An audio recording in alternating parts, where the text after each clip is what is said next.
niki Mas biyane. Oh niki. Nggih. Assalamualaikum. Assalamualaikum. Salam warahmatullahi wabarakatuh. Mas Mudahar, Mas. Enggak.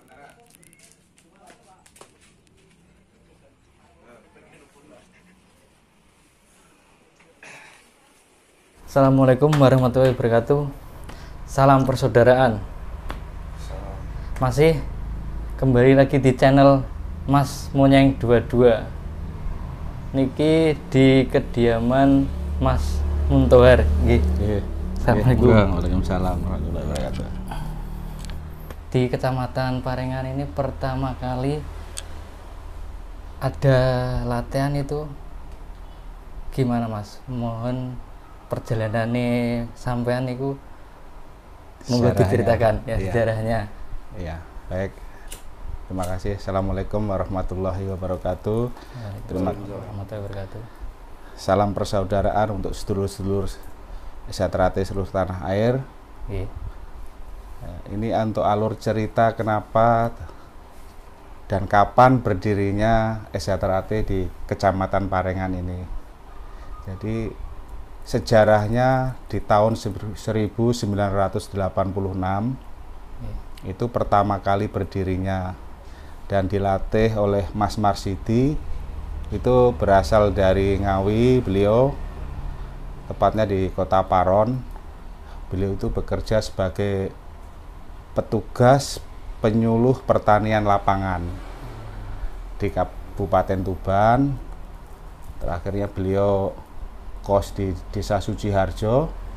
Nah, beliau berniatlah mengembangkan SHTRAT dan saat itu beliau melatih di samping rumahnya kepala desa Pak Hari sekarang itu dulu ada semacam gedung kesenian, makanya disitulah dibuat untuk latihan dan jumlahnya waktu itu cukup banyak dan antusias untuk yang latihan.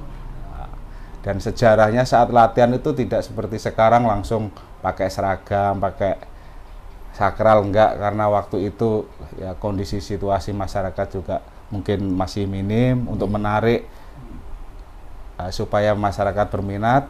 Ya, yang penting ikut daftar. Saya pun juga pakai celana panjang, kaos preman, yang penting ikut latihan. Selang berapa waktu akhirnya tersaringlah jumlahnya yang bisa bertahan, barulah beliau Pak Marsidi mau melakukan tes itu disarankan untuk menggunakan seragam dan sakral itu. Akhirnya tes sampailah akhirnya jadi warga yang tes itu tersaring di Ranting Parengan berjumlah 10 orang. 10 orang. 10 orang untuk Ranting Parengan. Itu terdiri dari saya sendiri, Pak Sunaryo yang sekarang sudah almarhum, Pak Warsito yang marinir ya sudah almarhum, Pak Sunarto ya, guru di sekarang di Soko kalau tidak salah, Pak Sukijan, Pak Santoso, Pak Saryani, Pak Sumito, Pak Suprayitno dan Pak Mas Huri yang di Brangkal. Nah, setelah dari 10 itu kita pengesahan di Tuban dan dengan ketua cabangnya itu Pak Mustafa Esa waktu itu. Akhirnya terkumpullah angkatan pertama Tuban di tahun 88 itu dari seluruh ranting jumlahnya 25 orang. Nah, setelah pengesahan kita mengembangkan di Ranting Parengan ini. Ada yang di Brangkal, ada yang di kecamatannya kita buka latihan. Akhirnya seiring saya 4 tahun aktif dan karena kita harus ikut tes pengen jadi abdi negara, akhirnya kita meninggalkanlah Parengan ini. Kita hanya pulang setahun sekali. Alhamdulillah sekarang jumlahnya udah ribuan. Ya, sangat luar biasa perkembangan di Tuban dan khususnya di Ranting Parengan ini. Dulu sampean pas latihan itu tahun pinten? Mulai latihan tahun 86. 86 Jadi sampai persis jadinya 2 tahun pengesahan tahun 88. 2 tahun persis kalau dulu. oh, berarti 2 tahun ya latihannya. Iya. Parengan yang pertama. Parengan pertama, Tuban pertama. Tuban yang pertama. Pertama Tuban. Ya sempet saya ikut atlet per ranting, kebetulan di Tuban itu ada pertandingan IPSI, itu temanya kejuaraan Pemuda Pancasila Cup 1. Alhamdulillah saya mewakili Parengan. Tuban dan Parengan dapat medali emas juara 1 kelas E putra waktu itu. Luar biasa ya. Dan untuk selanjutnya setelah itu saya meninggalkan tahun 92, meninggalkan Kecamatan Parengan ini untuk mengadu nasib. Akhirnya hanya setahun sekali kita pulang, jadi sekarang tidak tahu perkembangan persisnya, Iya. tapi hanya ngikutin lewat informasi yang lain-lain aja. Waktu latihan niku sing latih tiang pinten, Mas?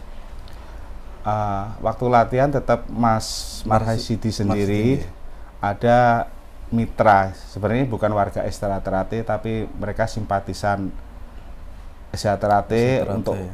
sangat bener-bener inilah berkat beliau juga akhirnya Estraterate bisa berkembang gitu. Itu kalau ingat Mas Dudu almarhum dan Mas Nokancil itulah yang membantu Mas Marsidi menyiapkan segala sesuatunya, mendukung akomodasi ataupun transportasi setiap ada kegiatan kemana-mana itu. Di waktu itu masih pakai lampu petromak ya, Mas? Ya masih. Masih lampu. Kalau latihan malam, itu kalau latihan malam nyari minyak tanah. Minyak tanah, belum ada listrik di sini. Ya. Iya. Gitu. Terus waktu latihan di gedung sebelah Pak Lurah Heri itu katanya pindah di SD. Ya. Gitu. Itu sejarahnya gimana? Ya sejarahnya karena latihan kan kalau di gedung itu kan siang, kalau malam kita penerangan nggak ada karena siswanya juga sudah mulai menipis, akhirnya pindahlah di lapangan atas inisiatif Pak Naryo mantan yang almarhum itu pindah ke lapangan, izin Pak Kepala Sekolahnya waktu itu Pak Mulyono kalau tidak salah kan diizinkan, jadi tiap malam bisa berlatih malam Minggu dan malam Rebo kalau nggak salah. Gitu. Dipindah di SD itu ya? Iya. Terus waktu itu belum terbentuk ketua ranting, Mas ya? Ketua ranting Parengan belum ada ya? Belum ada ya, akhirnya berarti kita masih di naungan cabang Tuban ya? Cabang Tuban ya, pelatih yang rangkap dianggap ketua ranting gitu ya, secara organisasi ya Mas Marsidi itu ya ketua ranting, ya pelatih gitu namanya cuma sendiri. Terus nyon sewu sing bentuk ketua ranting di Parengan itu tasik siswane jenengan, maksudnya warga baru jenengan terus bentuk ketua ranting ngenten gitu. Iya, setelah ada warga pengesahan 10 itulah baru terbentuk ranting gitu ya. Organisasi, ada ketuanya ranting, ada staf-staf yang lain. Gitu. Waktu itu ketua rantingnya? Ya tetap masih Pak Marsidi juga. Belum Mas Naryo ya? Belum. Oh, belum. Terbentuknya ketua ranting Mas Naryo itu setelah jenengan pun abdi negara gitu? Nggih. Ketika saya udah keluar berkembang, ya kita udah nggak tahu perkembangannya lagi, akhirnya digantilah Mas Naryo itu. Oh gitu. Ya. Waktu itu latihan masih fokus di Ponco, belum ada latihan di lapangan Parengan Grunggung itu kan belum ada, berarti masih tes, mau tes polos, mau tes jambon, mau tes hijau, mau tes putih, itu semua masih ngumpul di rayon Ponco apa di Tuban, Mas? Di Ponco. Di Ponco semua ya? Ya. Kalau tes putih kita gabungan. Gabungan ya. Di Tuban gitu. Tuban, ya. Kadang warga kalau misalkan mau tes apa, warga ketua ranting dari ranting-ranting lain mungkin Kerek, Montong, Tuban, ada pelatihnya itu datang ke kita bantu Pak Marsidi itu untuk ngetes. Di waktu itu secabang Tuban ada berapa siswa? Pas waktu tahun 88 Letingin jenengan pengesahan itu. Ya seluruh Tuban 25 itu. Cuma 25 itu, Mas. Nah, parengan ranting parengan 10 orang. Yang sisanya saya nggak hafal lagi. Pokoknya total jumlahnya 25. Setuban itu ya. Setuban angkatan tahun 88 itu. Itu Mas Moyeng. Setuban cuma ada 25 pengesahan di tahun 88. Iya Mas ya? Iya. Latihan itu enggak pakai seragam ya Mas? Seragam hitam itu gimana? Itu kalau awal begitu sudah polos mau naik Jambon ya sudah pakai sakral. Pas baru-baru menarik simpati orang karena mencari peserta, jadi Mas Marsidi waktu itu memberi kebijakan lah, biar yang penting latihan dulu biar banyak. Ya udah pakai preman begini, pakaian olahraga. Nah, begitu kalau akhirnya kan kesaring yang benar-benar punya tekad, punya kemampuan dan semangat, akhirnya yang bertahan itu begitu kita mau kenaikan tingkat, akhirnya Mas Marsidi ya menyarankan untuk segera menggunakan seragam, menggunakan sakral itu. Begitu tes Jambon, tes ijo sudah pakai sakral semua. Jadi pas masuk latihan itu ada berapa? Satu leteng apa 10 sampai jadi ya 10 apa ada yang keluar ada? Waktu itu sangat antusias, cukup banyak itu, seluruh gedung itu hampir penuh itu. Dari remaja maupun yang dewasa itu semua, hampir semua ngikut. Nah, tapi begitu langsung di fisik di Dober hari pertama hampir penuh tuh, hari kedua ada berkurang. Hari ketiga latihan ketiga pas waktu pertama ada 200 orang. Waktu pertanyaan mungkin hampir 100-an lah kalau 200 lebih. Ya. Banyak ya. Sampai diproses jadi 10. 10 ya. Dan saya paling muda sendiri itu. Yang lain udah para senior lah. Saya paling kecil, mungkin kayak masih kecil ya dulu badannya udah. Tapi pas ikut itu masih umur berapa sampai Mas? SMP. SMP ya? SMP. Ya kalau dihitung jadi warga tuh ya kayak SMA kelas 1 lah gitu. Kalau pas latihan jadi siswa itu sampai sekarang yang sampean inget tuh kenang-kenangan latihan berkesan. Paling keras itu apa Mas? Kayak 16-an apa gitu. Ya kalau dilihat sih hampir semua sih waktu itu. Hampir semua mau materi. Daurnya, mau materinya. Latihan itu nggak dibatasin malam sampai jam 12. Kadang menjelang pagi jam 3 itu baru selesai. Nggak kayak sekarang. Nggak kayak sekarang dibatasi jam 12. Sudah harus selesai gitu. Ya mungkin kurikulumnya masih beda dulu sama sekarang gitu. Mungkin sekarang karena eranya ya digital, takutnya viral atau apa kan gitu. Sekarang beda memang ke zaman. Mas Saryani itu satu leteng? Ya, satu leteng Mas Saryani. Udah nggak pernah ketemu sama Mas Saryani itu Mas? Ya ketemu kalau pas kebetulan dia pulang, kita di Jakarta sana ketemu, saya main ya masih kadang-kadang masih bisa ketemu. Untuk kesan dan pesannya Mas untuk Eza zaman dulu sampai sekarang di Ranting Parengan apa Mas? Baik, saya pesan kepada dulur-dulur khususnya di Ranting Parengan, inilah perlunya adanya sejarah. Jadi kita tidak boleh melupakan sejarah intinya. Seperti pesan proklamator kita kan, jas merah. Jangan sampai kita melupakan sejarah. Ya, ini untuk sejarah kita, baik itu sejarah tentang apapun ya, tentang agama, negara, kerajaan, ataupun sejarah tentang kehidupan kita, jangan sampai lupa.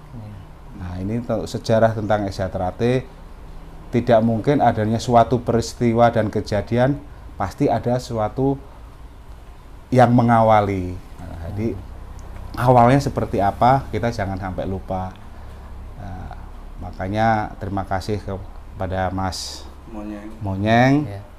Di dalam alur cerita ini kan kita membuka sejarah berdirinya dan sejarah adanya Eza Trate di Tuban dan khususnya di Ranting Parengan.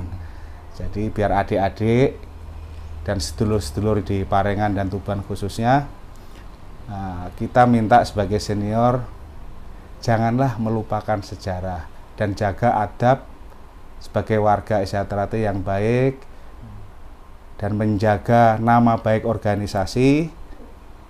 Kalau orang berilmu yang berisi itu selalu akan merendah. Jangan merasa bisa, tapi harus bisa merasa. Jaga persaudaraan dengan siapapun, saudara se-SDT, saudara dengan tetangga, saudara kandung, bahkan saudara sesama manusia, jalin hubungan yang baik. Itu pesan-pesan dari saya pribadi. Semoga SDT ke depan dan penerus ke depan tetap jaya dan membawa kebanggaan bagi organisasi. Ya, terima kasih. Wassalamualaikum warahmatullahi wabarakatuh. Waalaikumsalam warahmatullahi wabarakatuh.